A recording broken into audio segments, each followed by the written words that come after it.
Swastiastu. Selamat pagi pemirsa Mata Bijak. Kita bertemu lagi di sini ya. Di sini sekarang hari Jumat ya. Hari Jumat tanggal 10 Juli 2020. Kita berada di Sundaram Ashram. Ya, Sundaram Ashram ini adalah pusat penyembuhan dan penyadaran diri yang didirikan oleh Acarya Buddha Dana sejak 11 tahun yang lalu ya. Ternyata sudah 11 tahun yang lalu. Yang melihat perkembangan di sini luar biasa. Apakah itu manusianya, lingkungannya luar biasa. Ini tempatnya sudah bagus sekali. Pemirsa, Adi Acarya Buddha Dana selain memberikan yoga tertawa di sini kepada peserta juga memberikan pencerahan-pencerahan dan bahkan mulai tanggal 20 yang lalu itu sudah ditetapkan menjadi guru spiritual Bali modern yang mengajarkan agar setiap orang atau setiap peserta yang datang ke sini bisa meraih kesadaran terakhir, yaitu menjadi orang bijaksana. Dan tempat lokasi ini berada di Banjar Batu Sepeh, Sumampan Kemenuk ya. Bagi pemirsa yang ada di dekat-dekat sini bisa nanti datang ke sini. Oke. Hari ini kita akan berdialog atau berdiskusi atau tanya jawab tentang seputaran, karena beliau sudah menjalani program Mata Bijak, yaitu pertama mengikuti 20 pelajaran tersebut, kemudian menstanakan 9 dewa, 9 dewi di dalam diri, kemudian telah membuka telinga bijak, dan yang terakhir adalah membuka mata bijak. Nah, apa manfaat dari ketika kita ikut program Mata Bijak tersebut? Itulah yang akan kita bahas di pagi hari ini. Oke, Adi Acarya, bagaimana manfaat atau manfaat apa yang didapat ketika kita telah melakukan pengelukatan di Nawogangge, kemudian kita menstanakan 9 dewa dan 9 dewi, bagaimana hasilnya?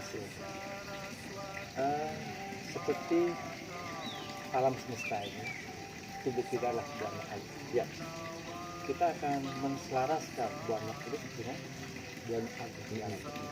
Sebelum kita menstanakan dewa-dewa dalam tubuh kita melakukan proses juga. ya, Bagaimana kita membersihkan tubuh ini ya, lewat pengelukatan ya, dibantu oleh sana. ya, Ya, tubuh ini bersih, otomatis di dalam bahasa yang sangat luar biasa ya kan, mesana intukorosolo. Di dalam badan sehat terhadap jiwa yang ya, itulah sesungguhnya bagaimana kita menselaraskan tubuh ini dengan alam semesta ini. Setelah melakukan pengelukatan, otomatis jiwa tubuh ini lebih bersih, sang jiwa yang di dalam itu pun terlindungi oleh sifat-sifat dari air itu sendiri. ya, Sehingga dengan perjalanan ini kita kenal arti dewa-dewi yang ada di alam semesta itu, kita mampu stanakan dalam jiwa. Sehingga sifat-sifat dari dewa-dewi yang di alam semesta ini juga memberikan sifat kepada kita. ya, Dan itulah kita jalani pada hidup hari ini. Sehingga juga proses-proses penelitian pasti kalau itu manfaatnya sangat luar biasa. Dengan proses itulah jiwa ini, badan ini terasa menjadi dewa dan sesungguhnya. ya. Pemirsa, kita di tradisi mengenal bahwa ada manusia itu manusaya, butaya, dewaya. Berarti kita sebagai manusia memiliki 3 kesadaran: kesadaran buta, kesadaran manusia, dan kesadaran dewa. Target terakhir kita adalah mencapai kesadaran dewa, kesadaran dewi, agar sifat-sifat mulia, sifat-sifat bijaksana kita semakin muncul. Benar nggak terjadi sifat bijaksana seperti itu setelah kita ngelinggikan 9 dewa, 9 dewi dalam diri kita? Sangat benar sekali. Karena tubuh ini sebagai stananya dewa, Ya, dan kita mampu untuk menstanakan dewa itu sendiri, ya, maka otomatis sang jiwa ini mempunyai sifat sama dengan dewa itu sendiri. wow. Ya, Sehingga kebijaksanaan pun muncul. ya, Bagaimana dewa sesungguhnya? Beliau memberikan kasih sayang kepada siapapun, ya, memberikan pengetahuan kepada siapapun Iya. yang meminta. Iya. Karena itu sifatnya. Beliau selalu memberi dan memberi, tak Iya. pernah menolak apapun. Itulah pesan yang saya dapatkan dalam kehidupan dengan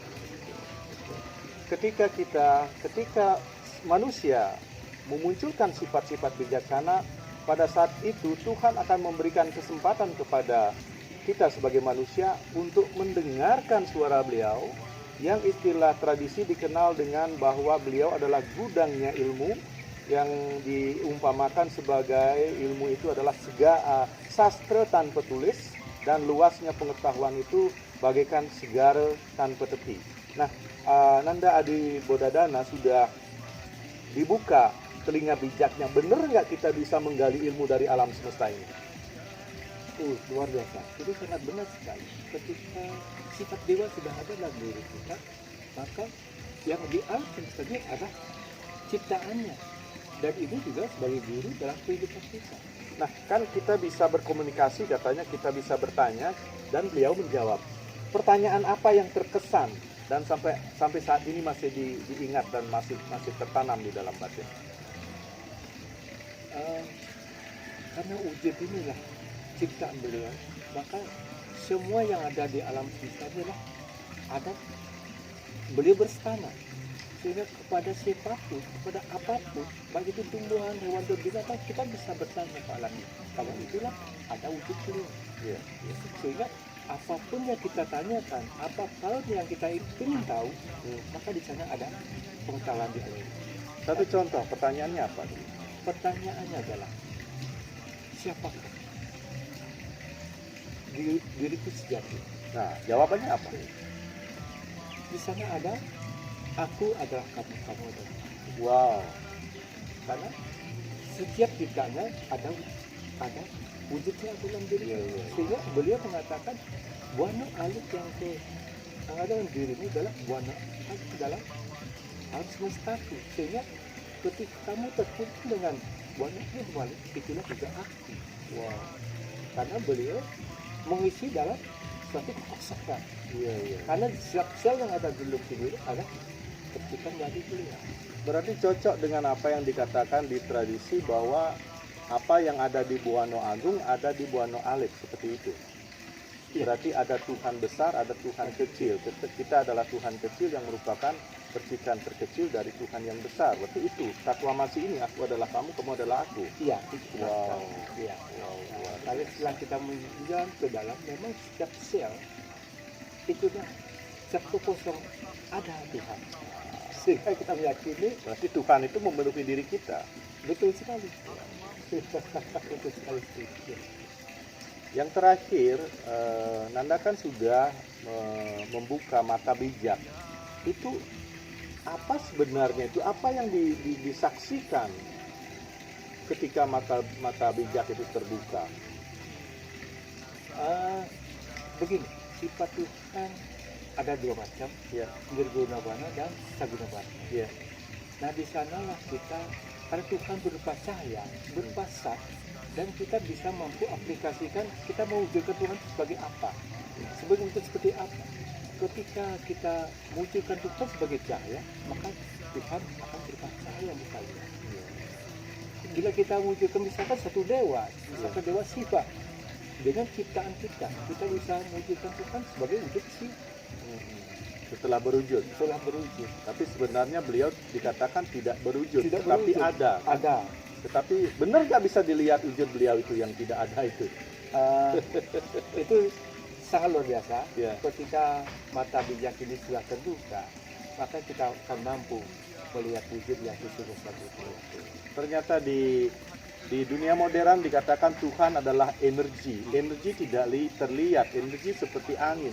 Tetapi energi itu bisa terlihat ketika mata bijak kita terbuka. Nah, seperti apa wujud beliau? Silakan ikuti program-program di Mata Bijak, lanjutkan. Nanti kita akan setelah kita mengikuti 15 pertanyaan, kita akan menstanakan Dewa Dewi. Kemudian setelah 11 harinya kita akan telinga bijak akan dibuka. Kemudian 11 hari berikutnya mata bijak akan dibuka. Ya, karena ini adalah kesempatan bagi umat manusia, khususnya bagi yang kita di Bali. Tolong cepat-cepat karena Bali ini akan menjadi pusat perhatian dunia untuk belajar spiritual modern. Karena Bali kita sudah siap. Bali kita sudah siap.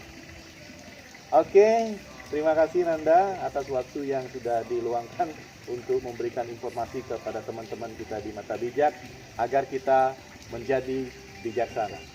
Kita akhiri dengan Om Santi Santi Santi. Terima kasih.